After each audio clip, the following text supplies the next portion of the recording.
এখন নতুন করে কুসুম কুসুম প্রেম হয়েছে, যে আপনারা দেখছেন বিরোধী দলীয় বাসায় হলো একটু যাওয়া আসা করতেছে, কিন্তু বিরোধী দলীয় যাওয়ার আগে এটা জনগণের কাছে যাওয়া উচিত এবং এটা প্রতিশ্রুতি করা উচিত যে আমরা এবার ইঞ্জিনিয়ারিং করেছি আর করব না, আমাদেরকে বাংলাদেশে আপনারা ক্ষমা করে দেন এবং এই যারা দুর্নীতি সন্ত্রাস চাঁদাবাজি সংসদে আমার ভুলের কারণে চলে এসেছে আমি এদেরকে কোনো মন্ত্রণালয় দিব না এবং এদের কোনো পাপের শাস্তি আমি ভোগ করতে রাজি নই।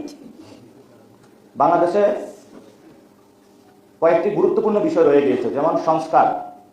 আগে যখন আমরা একটু মাঠে কথা বলতাম আপনাদের সামনে যে ইলেকশন ঠেকাইতে চাই, তো এতদিনে তো আমরা মরিয়া প্রমাণ করিলাম বাংলাদেশে আমরা ইলেকশনে করতে চাই, সংস্কারও করতে চাই। এটা তো অ্যাটলিস্ট এখন আপনাদের বিশ্বাস করা উচিত এবং এই সংস্কারের জন্য আপনারা কোনো প্রক্রিয়া যদি ভুল করেন সেটা কিন্তু বাংলাদেশের মানুষ বসে থাকবে না। তো চোর বাটপাররা অনেকগুলাই কিন্তু শপথে হলো নিয়ে ফেলবে, এদেরকে অ্যাকাউন্টেবল করার জন্য আপার হাউস প্রয়োজন। আপার হাউসটা যদি সকলে একসাথে নিতে পারতো এটা বাংলাদেশে ভালো হতো এবং আমাদের জায়গা থেকে আমরা বলতে চাই লোয়ার হাউস এবং আপার হাউস এখন বলবে এটা যে সংসদে রেটিফাই পরে করে নেন না, রেটিফাই তো অনেক কিছু করতে হবে।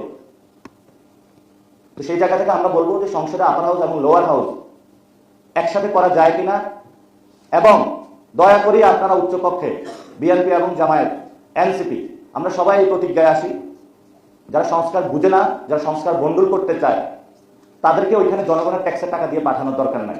একটা গাড়ি পাবে, আপার হাউসে বসবে, বসে একটু লাক্সারি যে ঠিক আছে একটু চুরি টুরি করলাম এখন একটু বিশ্রাম নেই, চুরিতে সহযোগিতা করছি এই হিসাবে আমাকে আপার হাউসে পাঠাইছে আমি একটু বিশ্রাম নেই। এই ধরনের জনগণের ট্যাক্সের টাকা দিয়ে এটা করা যাবে না। আরেকটা হলো হাসিনার বিচার।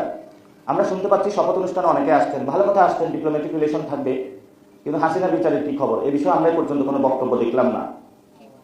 তো এটা যদি ভোটের মাধ্যমে হাসিনা যদি ফাঁসির দণ্ড থেকে নিস্তার পেতে চায় যে আমরা বিএনপিকে কিছু ভোট দিয়েছি, দফারফা হয়েছে, আমি বিচার থেকে মুক্তি পাবো, এই চিন্তা আপনারা করবেন না। তাহলে হাসিনা এবং আপনাদের দুইটাই একসাথে হলো বাজে পরিস্থিতি আপনাদের হবে। আরেকটা নাকি চিন্তা করতেছে যে এনসিপির পোলাপেন বেশি বাড়তেছে, এদেরকে আওয়ামী লীগ লেলায় দিতে হবে অফিস খুলে। বিএনপির দরকার কি, আমরা এখন রিল্যাক্স মোড থাকি, আওয়ামী লীগ লেলায় দিতে হবে। আওয়ামী লীগ যারা লেলায় দিবে তাদেরকে আমরা আগে ধরবো এবং বাংলাদেশে কোনো গৃহযুদ্ধের পরিস্থিতি সৃষ্টি করবেন না। আওয়ামী লীগের বিচার হতে হবে, বাংলাদেশে সংস্কার হতে হবে এবং নির্বাচন যে প্রক্রিয়া হয়েছে, যে ভোট চুরি হয়েছে, জনগণের কাছে তাদেরকে ক্ষমা চাইতে হবে।